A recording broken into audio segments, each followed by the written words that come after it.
And here we are back at the Church of the Muzzle Flash. My name's Ray Stoner. If you're wondering why I'm wearing sunglasses and a hat, the lighting in here is just unbelievable. It's like looking at the sun. And when we do several of these in a row, you get half blinded. So if you can't see my eyes, that's really unfortunate. But I like to be able to use them. And if I look at these lights too long, I'm not going to be able to. In an earlier segment of the Church of the Muzzle Flash, we were discussing holy books. And I had the opportunity, I held up one of the holy books. There's many of them on the planet. There's many of them. Here in the United States, we call ourselves a Christian nation, so the book that we have is called the Holy Bible. Now, up until quite recently, the last 200-300 years, the Holy Bible was not a book to have been read by the uninitiated. And the reason for this is because of interpretation, or this is what we've been told by our preachers and ministers and all the other people that run around with their collars turned around backwards. But what are they saying?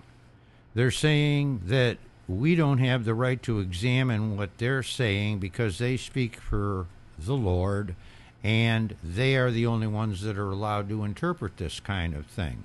Well, maybe that's true, maybe that isn't true, I don't know, but we started looking at this many, many years ago, and we found that we were not the first to have taken exception with what's going on with the interpretation of the holy books.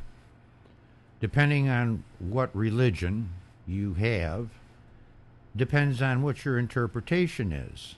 And then there's other things that nobody has ever taken into consideration, like codes. Now, when Christianity was in its infancy, the Christians were hunted down by the Romans and the other rulers of the countries where Christianity was taught. And the Christians had to have a way to be able to recognize each other. So they had various signs, seals, hand signals. One of them was this. This is what's called a Vesica Piscis. I don't know if you can see that. I'm not doing it very well. Here, let me draw you a picture.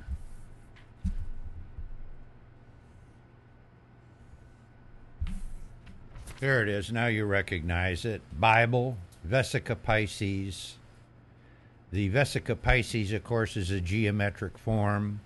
A Christian wishing to acknowledge to another person that he was a follower of Jesus and a reader of the Bible would take his fingers like this and show them in a clandestine manner to others so that if they were Christians, they would know that he was.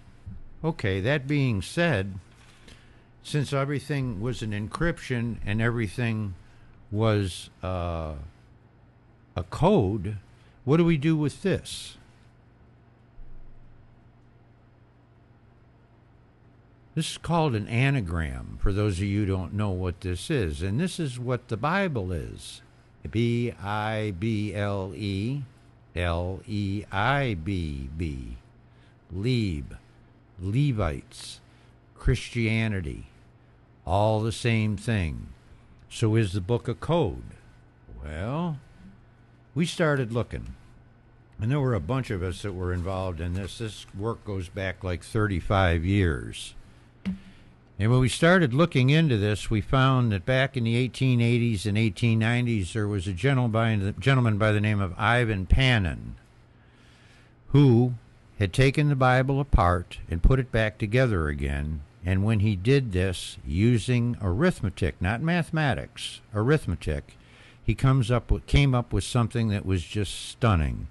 And this particular episode of the Church of the Muzzle Flash is going to lay the groundwork for many of the ongoing studies that our staff has been working on for years, which ties the Bible into arithmetic, into astronomy, into metaphysics, into all of the things that no one has ever been able to put together, because a tic-tac-toe board is in actuality a magic square.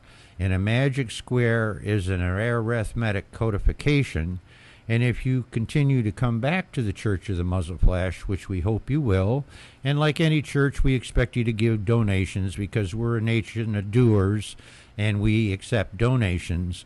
We're putting this out for your benefit, not ours. We know this. You don't. So if you think it's worthwhile, send us some money. We can use it. As I said, this all costs a lot of cash. We take the Bible, or the Book of Leib, whatever you want to call it, and we go to Genesis 1:1. Immediately we're confronted with something that even 25 years ago we didn't even have a clue as to what it was. It was only with the discovery of the DNA, the chromosomes, the passing down of hereditary traits amongst humanity, animals, and plants that we came up with the idea of DNA and genes. Now, in the Egyptian religion, there were a number of, or there were purported to be. Now they're starting to find out that the Egyptian religion was in actuality a monotheistic religion and not a polytheistic religion, as the interpreters of the Holy Bible have been telling us. In the Egyptian religion, you have Osiris and his wife Isis. Being a matriarchal society, the Egyptians, knowing that in their time the science of DNA and genes, they called the first book of the Bible, we call it the Book of Leib because we read the book differently than the Christians do. This is the story of Gene Isis, the story of the wife of Osiris. And in Gene Isis, in the first chapter, chapter 1, we have examined the Hebrew texts of Genesis and discovered an incredible phenomena of the multiples of 7 that could not be exploited by chance. Genesis was composed of 7 Hebrew words containing a total of 28 letters. Throughout the Bible, the number 7 appears repeatedly as a symbol of divine perfection. The 7 days of creation God created on the 7th day, the 7 churches, the 7 seals, the 7 trumpets, in total, all 7s. Penn discovered 30 separate codes involving the number 7 in the first verse of the Bible. Now that's astonishing. He discovered this in 1890. This isn't my work or our work. We found this in the archives. It had been buried. Nobody had been looking at this for actually 100 years. When we brought this up to the Bible scholars, they poo-pooed it. With the coming of the computers, we were able to get an analysis of this, and this is impossible to do unless you have access to a computer.